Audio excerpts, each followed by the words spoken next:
Hello everyone, welcome to this video. In this video, I'm going to discuss that what steps you need to take if you are getting this issue that opening your Chrome browser, you're getting a Bing search engine. This is the Bing search engine homepage, and if I search for anything, suppose I search for ice cream, so here I would be getting results fetched from the Bing search engine instead of the Google search engine. So I need to fix this issue. So what do I need to do for this is go to these three dots, go to settings, and in the search bar of the settings just type in search engine. So this should bring up this result for me that says search engine used in the address bar. So change it from Bing to Google.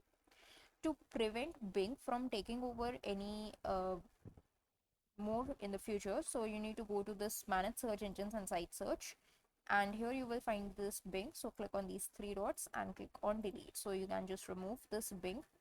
And if you find any of the external search engines like info, DuckDuckGo, etc., that you don't need anymore, you can delete them as well. So I'm deleting all these search engines except of the Google, which is my default search engine. So once I'm done with these changes, I can close this tab and I can open a new tab, and I can see that it is a Google search engine. Again, if I search for ice cream now, then I should be getting the results through my Google search engine, which is absolutely correct. That's it for this video. Thanks for watching.